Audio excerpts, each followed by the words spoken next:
Hello, everyone. I want to share with you a mystery that happened in our laboratory. And what I'll be really talking about is, of course, quality management tools. My name is Tamar. I'm an industrial engineer. And for the last 3 years, I've been the quality manager for the clinical laboratories in Ichilov Hospital, which is a large public hospital in Tel Aviv, Israel, with 1,500 hospital beds, treating 300 patients coming to the ER every day, with 15 clinical laboratories and many test results provided every day. Now, the clinical laboratories process starts at the emergency room, the ER, when the doctor takes blood from the patient into a blood tube, which is sent to the lab, where it is analyzed, and the results are on a report page sent to the doctor.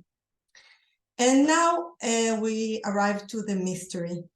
It all began one day when I got a call from the emergency room with a complaint that the lab is canceling many tests lately.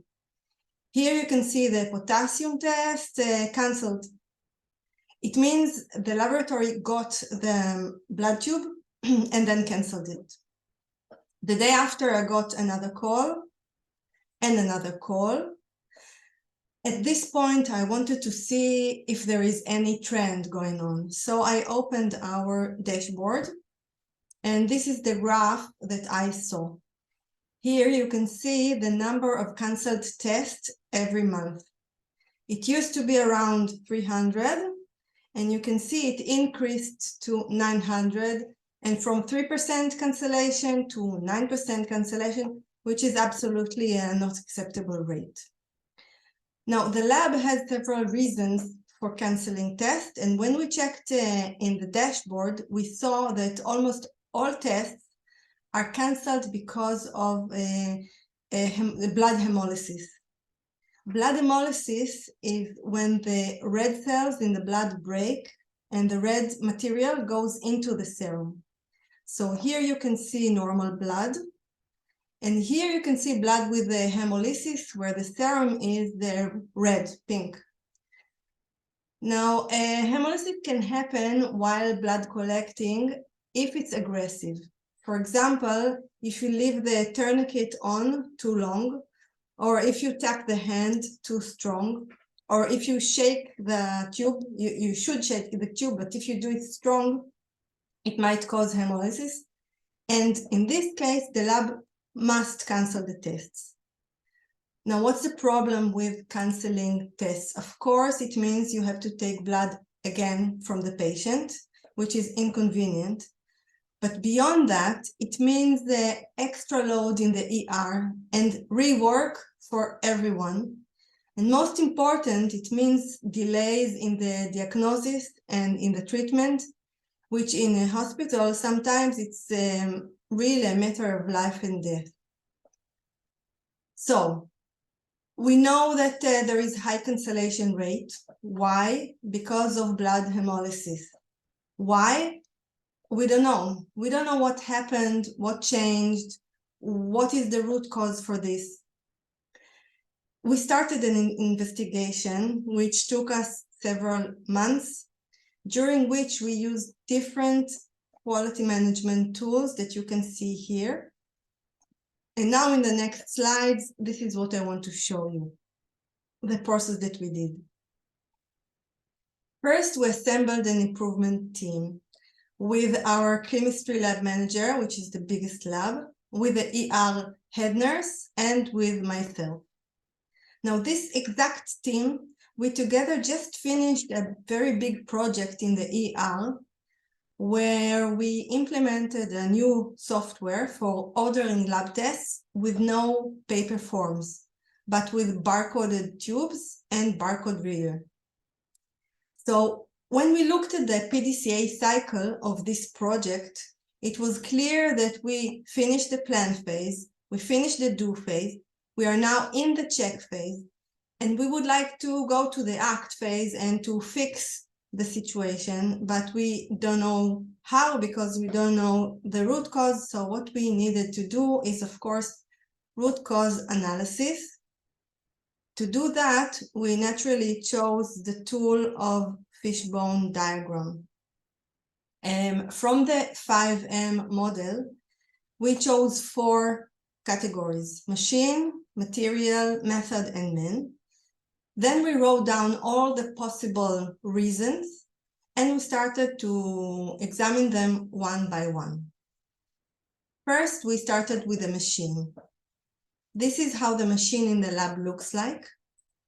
What it does, the machine looks at every tube on the color of the blood, and it determines the level of hemolysis in the tube with a formula. Now, if the tube has high or medium hemolysis, the machine rejects it and all the tests are cancelled. So what we suspected is that an error entered the formula, and this is why the machine is falsely rejecting tubes. We asked the lab to check it.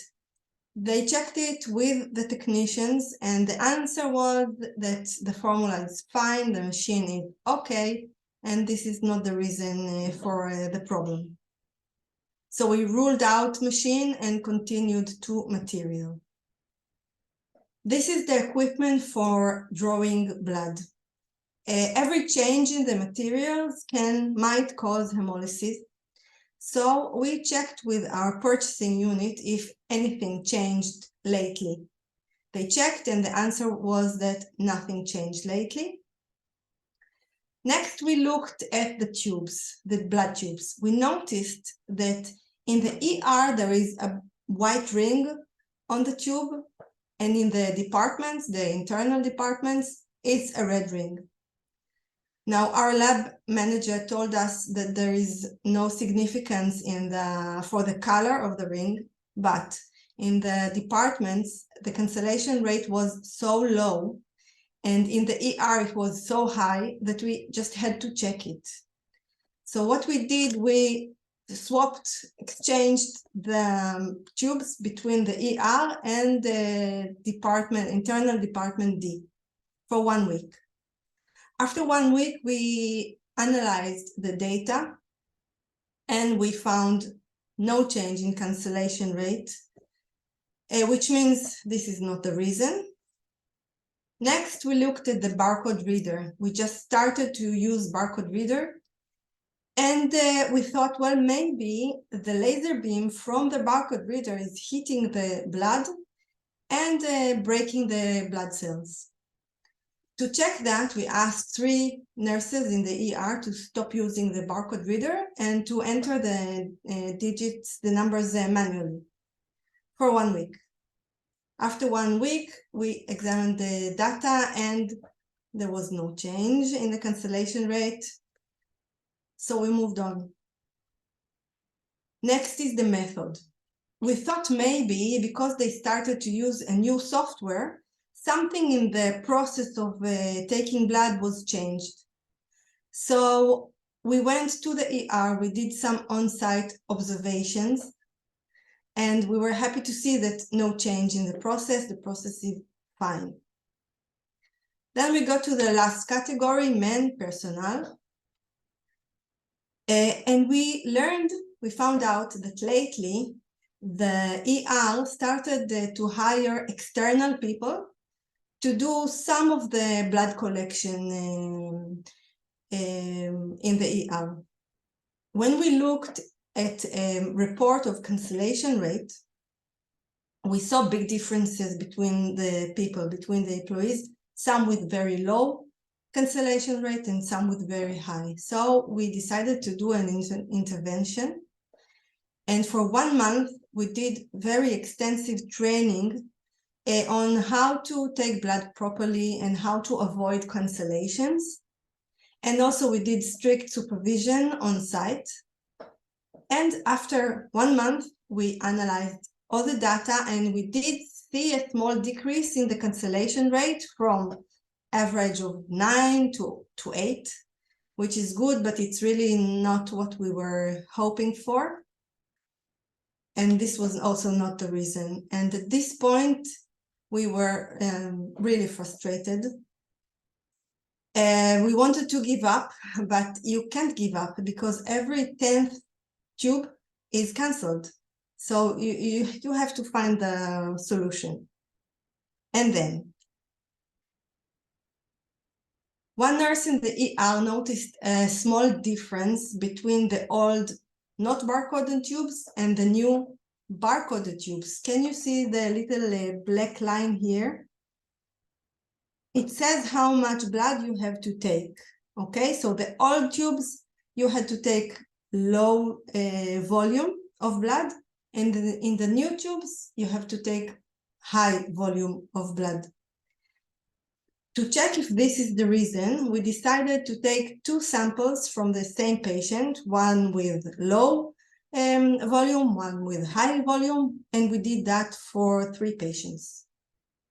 And after 30 minutes, the lab sent us the pictures. And this is the first patient, this is the second, and this is the third. What you can see here, for the same patient, the high volume tube has, you see, hemolysis, and the low volume is just fine. What we learned is the higher the volume, the higher the vacuum in the tube, causing differences in the pressure between the blood in the vein and the tube, causing the blood to flow into the tube really, really fast, breaking the blood cells. So what we did in this point, we asked the supplier to prepare low volume tubes with barcode on it. And when we got it, we gave it to the ER, and in the next graph, you will see the result. This is the 900, and here is when we changed the tubes. You can see it dropped immediately to 100, okay? And the cancellation rate went from 9 to 1, which is even better than what we started. And this is probably because of all the instructions we did. So, mystery solved. And now there was an open question, one open question: why did it not happen in the departments?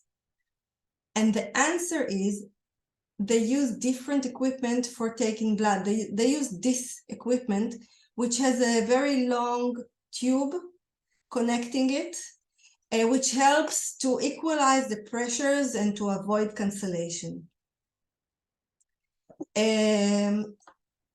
So in summary, during this investigation, we used many many tools such as PDCA and Fishbone and 5M model and data-driven decisions. And I want to say that every one of these tools is important. But for me, the most important one is the improvement team. Why? Because it is multidisciplinary. So you hear different voices, and you can do brainstorming together, get ideas together. And also it gets you closer to the production floor, gets you closer to the people in the lab and the people in the ER. And just like that, together, we managed to solve the mystery. And that's it. I want to thank my colleagues helping me with this project, and thank you.